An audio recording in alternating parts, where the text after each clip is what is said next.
navegué las aguas de tu pueblo y guardé en mí el aire imprescindible. Encontré basura de otras caras, como madre limpio los derrames. En el muro queda lo que no se sabe hablar. Hoy tuve este libro en mis manos.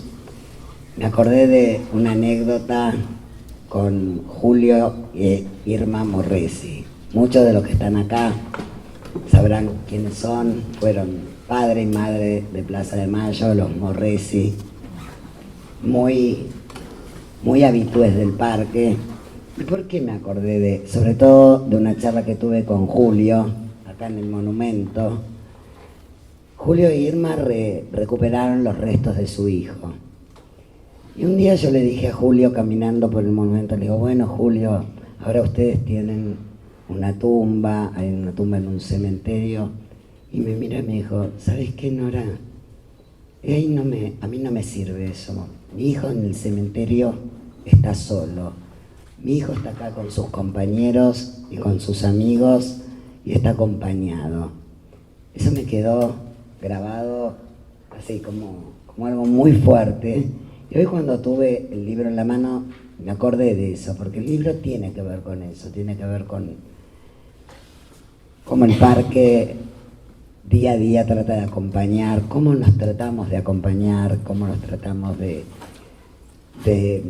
dar luz a lo que fue el terrorismo de Estado en la Argentina, las historias y esa palabra de acompañamiento que me dijo Julio y de no sentirse solo acá adentro, es, por lo menos todos los que trabajamos acá día a día, es lo que nos pasa desde hace muchísimos años, desde hace más de 20 y pico de años, porque están las madres, las abuelas, los familiares que lograron que este lugar exista y que hoy estemos en este lugar.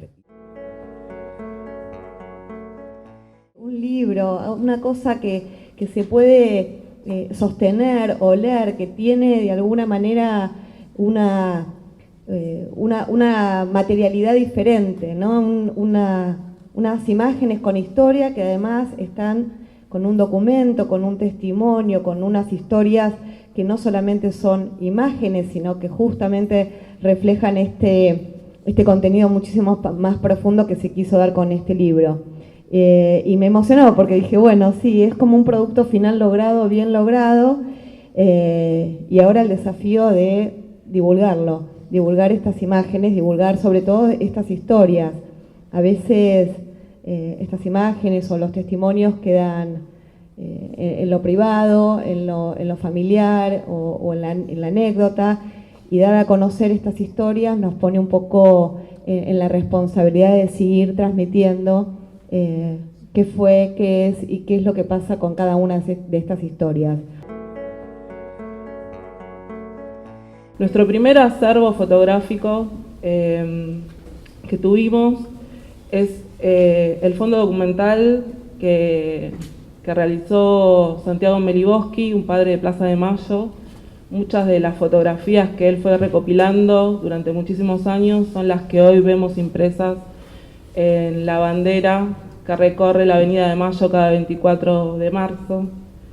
Y en ese sentido es que, con ese afán de seguir ampliando la información de cada una de las víctimas, es que surge este proyecto, que en sus orígenes fue en formato de convocatoria abierta, virtual, por mail, por las redes, y fuimos recibiendo a lo largo de todos estos años, desde que se lanzó esa convocatoria en el 2016, muchísima información.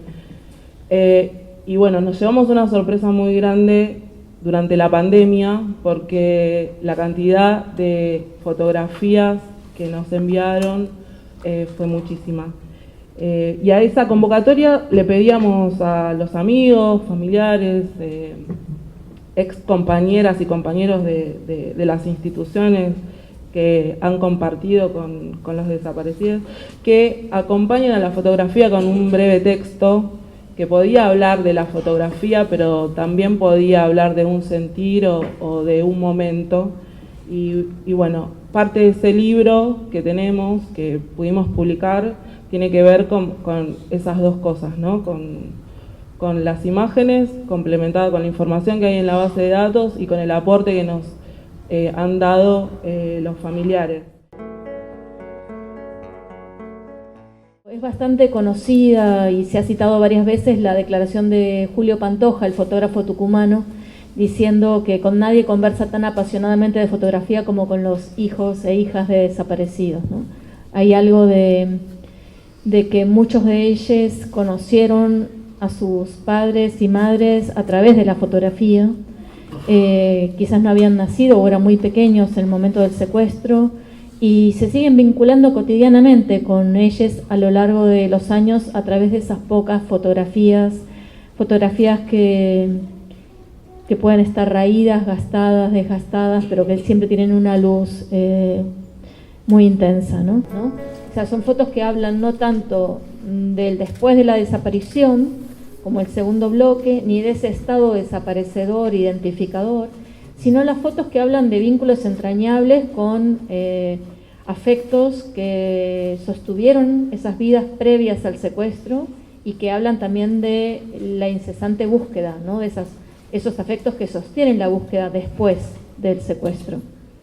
Y me parece que, bueno, importante pensar en esa sobrevida, me gusta esa idea de Nora, de la que lanzaste al comienzo respecto de esa comunidad que habita el parque y pienso que este libro de alguna manera es un álbum familiar colectivo también, ¿no? Es una suerte de álbum familiar que suma, que articula historias fragmentarias, incompletas, como bien decían, ¿no? Pero que se va gestando como una suerte de comunidad afectiva, ¿no? En esas militancias por los derechos humanos.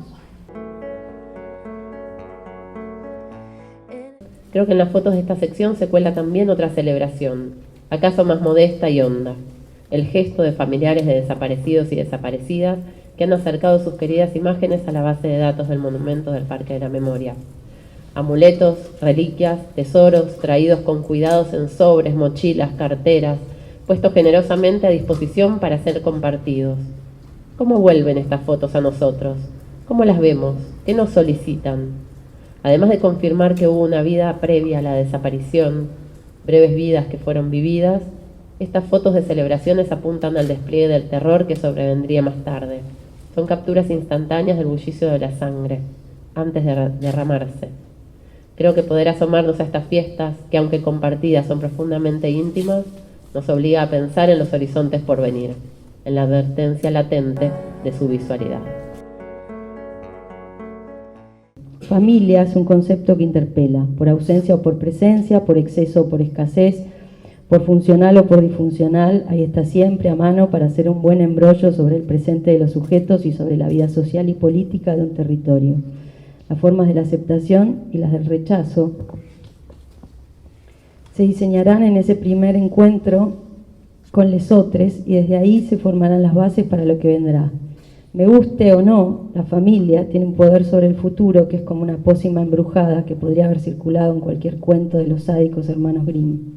O para traer ese Aleph endemoniado más para estas pampas, podría tal vez ser esa muñeca a la que Felisberto Hernández le da vida en las hortensias. La pinta, la cuida, la maquilla, la crea imagen y semejanza de su deseo. Materia inerte, embuida de fantasmas que cobran vida sobre un rostro de porcelana y torso de trapos envueltos en telas. Pero nuestros cuerpos se mueven y hablan, escriben y gozan. Como sea, la familia es algo gótico, un castillo en permanente descomposición, un cúmulo de ideas que a veces fluyen con amorosidad y afecto a través de los gestos y las palabras, pero otras tantas un cúmulo de declamaciones alrededor de las fantasías que unos miembros del clan depositan sobre los otros. Todo eso en el caso de las familias presentes, pero ¿qué pasa cuando no están? Cuando el núcleo creador de esa entidad fue criminalmente engullido por la historia. ¿Cuál es el mensaje al futuro que se lanzó con ese arrancar de cuajo a una generación y limpiarla de la mala hierba subversiva? Esa palabra que en los años 70 tanto les gustaba usar a las fuerzas del orden, a las patotas engalanadas con vestuarios oficiales y talantes encarnizados. Familia es un espacio delimitado que organiza tan solo y tan poblado de significados, un montón de posibilidades que finalmente encuentran sus razones en eso que hacemos con las circunstancias diarias. Esa apertura a lo posible, a la reescritura, a las reescrituras de los dogmas, las instituciones y las formas de estar en el mundo, son los rizomas, serpollos y esquejes que con los que seguimos buscando un cauce y una tierra, que por muy castigada que se nos presente, no dejará de formar su mantillo a fuerza de memoria, de convicción, de amor y de ternura.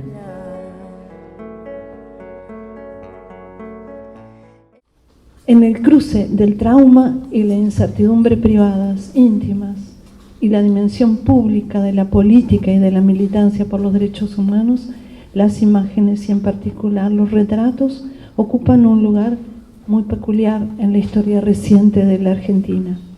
Aparecer, hacer pública una presencia suprimida fue y es una de las principales estrategias de la resistencia y de los reclamos de verdad y justicia. Los retratos siguen ocupando un lugar central desde hace ya casi medio siglo en los trabajos de memoria en la Argentina y se inscriben en una encrucijada que continúa multiplicando sus poderes a lo largo del tiempo. En primer lugar, son fundamentales como recurso de búsqueda, que persiste contra toda evidencia, obstinadamente. Se erigen también como lugares frágiles, múltiples, ante la incertidumbre y la ausencia de una tumba. O sea, cruzando esa dimensión pública, la de búsqueda, con la dimensión privada del dolor.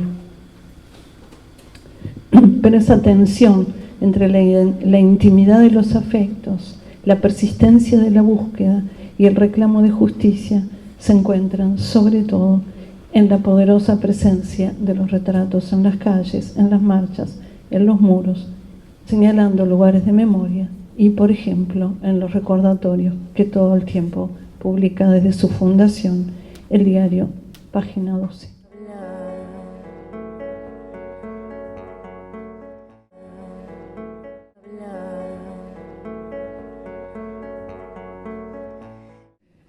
Hay a la vez una propuesta de un trabajo de textos con fotos o de textos para fotos o hay fotos y los textos, la relación entre palabras e imágenes, plantea, me parece, nos dedicamos de un modo u otro variaciones sobre esto, pero evitar dos riesgos de redundancia.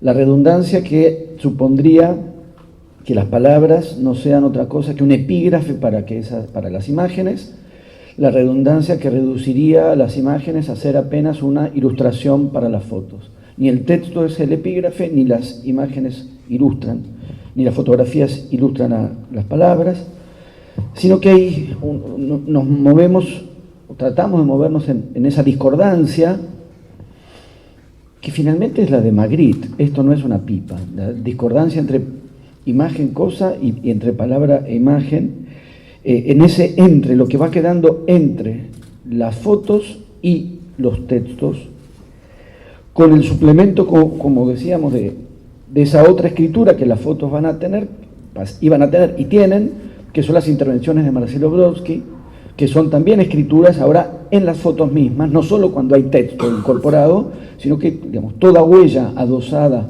a la foto es una escritura sobre la imagen. De manera que esa condición, Barthes otra vez, como decía Natalia, esa condición de toda fotografía tiene este entre, así como yo decía, el entre de los textos y las imágenes, toda fotografía tiene este entre lo perdido y lo que permanece, entre lo que estuvo y lo que todavía está, entre esto ha sido, que dice Barthes, certifica la fotografía, certifica un esto ha sido, y al mismo tiempo la manifestación de que eso ya no es, Es decir, un entre de toda fotografía, entre la presencia y la ausencia. Toda fotografía se juega entre la presencia y la ausencia. Pero si esas fotografías son fotografías de desaparecidos, este juego de presencia-ausencia se potencia en una escala enorme. Corrosiva vengo a reparar.